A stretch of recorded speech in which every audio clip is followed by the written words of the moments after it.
హుజురాబాద్ కేంద్రంగా పివి నరసింహారావు పేరుతో జిల్లా ఏర్పాటు చేయాలని సాధన సమితి ఆందోళన చేపట్టింది. హుజురాబాద్ పట్టణంలో ర్యాలీ చేశారు పివి. హుజురాబాద్ జిల్లా సాధన జేఏసీ సభ్యులు స్థానిక హైస్కూల్ గ్రౌండ్ నుండి పివి విగ్రహం వరకు ప్రదర్శన నిర్వహించారు.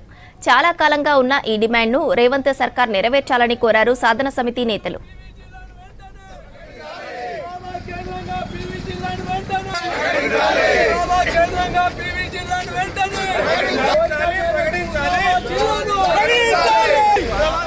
వ్యవస్థీకరణ కమిటీ వేసి మరి ప్రజల సౌలభ్యం కోసం, ప్రజల ఆకాంక్షల కోసం ఆనాడు మరి 33 జిల్లాలు ఏర్పాటు చేసినటువంటి సందర్భంలో కూడా మనం హుజురాబాద్ కేంద్రంగా జిల్లా ఏర్పాటు చేయాలనేటువంటి ఆకాంక్షను వ్యక్తం చేయడం జరిగింది.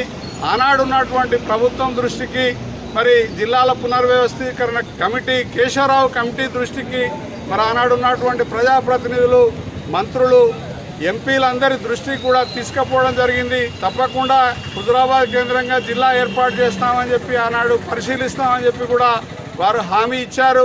చాలా స్పష్టంగా చెప్పడం జరిగింది. కొత్తగా ఏర్పాటు అయ్యేటువంటి జిల్లాకి పివి నరసింహారావు పేరు పెడతామని చెప్పి మళ్ళీ అక్కడ కూడా హుజురాబాద్ అనేటువంటి వర్డ్ రాకపోవడం, ఇవాళ 2 సంవత్సరాల నుంచి కూడా మళ్ళీ 2-3 సార్లు కాంగ్రెస్ ఇన్ఛార్జిగా ఉన్నటువంటి ప్రణవ్ గారి దృష్టికి, అట్లాగే శ్రీధర్ బాబు గారి దృష్టికి కూడా మేము తీసుకెళ్ళినటువంటి సందర్భంలో తప్పకుండా పరిశీలన చేస్తాం.